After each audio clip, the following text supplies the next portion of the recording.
Good morning बच्चों। कल हमने पढ़ा था बेटा प्रायिकता और उसके प्रश्न। एक दो प्रश्नों में समस्या थी जो अगले वीडियो में मैं आपको वो जो समस्या थी वो आपको सॉल्व करके भेज दे रहा हूँ। आज हम पढ़ेंगे नई प्रश्नमाला बेटा, प्रश्नमाला नंबर 17 सांख्यिकी या केंद्रीय प्रवृत्ति के माप। बेटा इस प्रश्नमाला में हम सीखेंगे माध्य ज्ञात करना, माध्य ज्ञात करना एवं बहुलक ज्ञात करना। सबसे पहले हम माध्य ज्ञात करना सीखेंगे। बेटा माध्य ज्ञात करना, माध्य को हम समांतर माध्य भी आ सकता है प्रश्न में, या फिर औसत भी कह सकते हैं। इससे पहले हम पढ़ते हैं बेटा जो हमें प्रेक्षण दिए मिले हैं वो 3 प्रकार से दिए हुए होते हैं। या तो हमें व्यक्तिगत श्रेणी के रूप में दिया हुआ होगा, व्यक्तिगत श्रेणी से मतलब है आंकड़े हैं या प्रेक्षण हैं वो एक संख्याओं की एक श्रेणी के रूप में हमें मिले, या फिर हमें बारंबारता सारणी के रूप में मिलेंगे जिसमें हमें वर्ग अंतराल नहीं मिलेगा। और तीसरा है या बारंबारता सारणी के साथ साथ हमें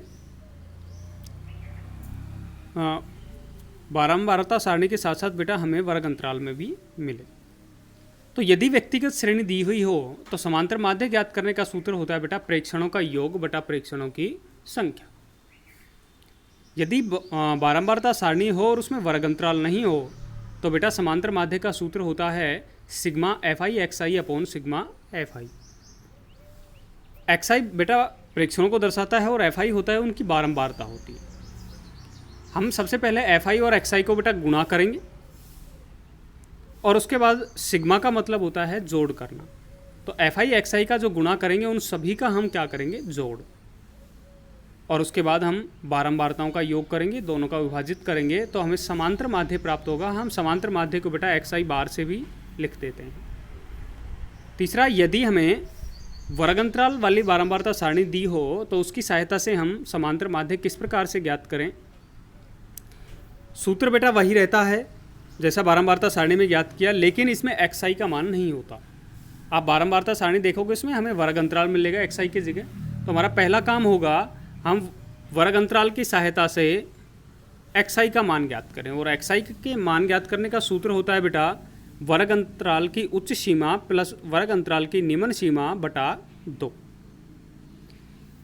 समांतर माध्य ज्ञात करने की बेटा दूसरी विधि भी है, कल्पित माध्य विधि है, पद विचलन विधि है। तो ये हम पहले ये तीनों प्रश्न पढ़ेंगे, उसके बाद हम पद विचलन विधि का भी प्रश्न हल करेंगे और हम कल्पित माध्य विधि का प्रश्न भी हल करेंगे।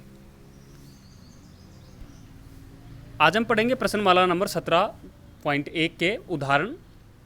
पहला उदाहरण है बेटा एक विद्यालय में प्रधानाध्यापक समेत 5 कर्मचारियों का वेतन क्रमशः 8,000, 5,000, 4,000, 2,500 एवं 1,500 रुपये मासिक है।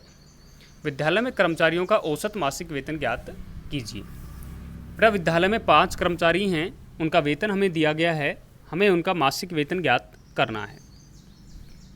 औसत ज्ञात करने का सूत्र है बेटा कर्मचारियों का कुल वेतन बटा कर्मचारियों की कुल संख्या। तो हमने टोटल किया और कर्मचारी कुल हैं 5, तो हमने 5 का भाग दे दिया और हमें प्राप्त हुआ 4,200 रुपये। तो विद्यालय में कर्मचारियों का जो औसत मासिक वेतन है वो है बेटा 4,200 रुपये मासिक। दूसरा उदाहरण है प्रथम 10 विषम संख्याओं का समांतर माध्य ज्ञात कीजिए। सबसे पहले हम देखेंगे कि पहली जो 10 विषम संख्या हैं वो कौन कौन सी है। बेटा प्रथम विषम संख्या 1, 3, 5, 7, 9, 11, 13, 15, 17 एवं 19 हैं। माध्य ज्ञात करने का सूत्र होता है प्रेक्षणों का योग बटा प्रेक्षणों की संख्या। बेटा प्रेक्षण आपको ऊपर दिए गए हैं, इनका योग किया हमने और प्रेक्षणों की संख्या है 10, तो हमने 10 का इसमें भाग दे दिया। योग आया 100 और हमने 10 का भाग दिया तो उत्तर हमें प्राप्त हुआ 10।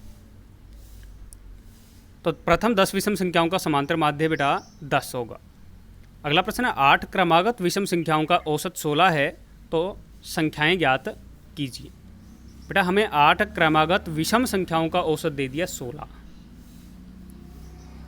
हमने मान लिया हमारे पास संख्याएं नहीं हैं, हमें संख्याएं ज्ञात करनी है, तो हमने पहली विषम संख्या को माना x और सभी विषम संख्याएं क्रमागत हैं, मतलब उसके बाद लगातार आने वाली विषम संख्याएं हैं। हमने देखा यदि पहली विषम संख्या 1 है तो अगली होती है 3, और इन दोनों में 2 का अंतर है। इसी प्रकार अगली होती है 5, इन दोनों में भी 2 का अंतर। अगली होती है 7, इनमें भी 2 का अंतर। मतलब यदि हम किसी विषम संख्या में 2 जोड़ दें तो अगली संख्या भी विषम संख्या ही हमें प्राप्त होगी और उसकी लगातार विषम संख्या होगी। तो हमने पहली संख्या x मानी है, इसलिए दूसरी संख्या हो जाएगी x + 2, तीसरी x + 4, अगली x + 6, अगली x + 8, x + 10, x + 12, x + 14। 8 विषम संख्याएं हमारे पास हो चुकी हैं। औसत का सूत्र होता है बेटा प्रेक्षणों का योग बटा प्रेक्षणों की संख्या। तो हमने 8 प्रेक्षणों का योग किया और प्रेक्षण है 8, तो हमने 8 का भाग दिया। अब हमें प्रश्न में बेटा औसत दिया गया है 16, तो हमने औसत की जगह औसत लिखा। योग गया 8x + 56 भाग 8। बेटा 8 का हमने किया पक्षांतरण, तो इधर आएगा गुणा में और हमें प्राप्त हुआ 16 × 8 = 8x = 56, 8x + 56 सॉरी 56 को हमने पक्षांतरित किया और हमें 8x = 72 प्राप्त हुआ। 8 का हमने भाग दिया और हमें x का मान 9 प्राप्त हुआ। तो क्रमागत विषम संख्याएं, पहली संख्या 9 प्राप्त हुई, अगली बेटा 11 हुई, अगली 13, 15, 17, 19, 2 हमने इसमें जोड़ दिया, हमें 8 संख्याएं प्राप्त होंगी। इस प्रकार यहाँ भी वही नियम लगता है कि हमें प्रश्न में जो दिया जाए हम उसी का सूत्र उपयोग में करें, क्योंकि हमें इस प्रश्न में औसत दिया गया था, हमने औसत का उपयोग में किया और उसके जगह जो मान हमारे पास प्रश्न में थे हमने उनको उनकी जगह रखा, पक्षांतरण किया और उत्तर प्राप्त कर लिया। बेटा इनको आप नोटबुक में नोट करेंगे और जो प्रश्न आपको प्रश्नमाला के मिलें उनको आप स्वयं करेंगे, नहीं आए उनको आप भेजेंगे, कल के वीडियो में आपको वो सॉल्व मिलेंगे।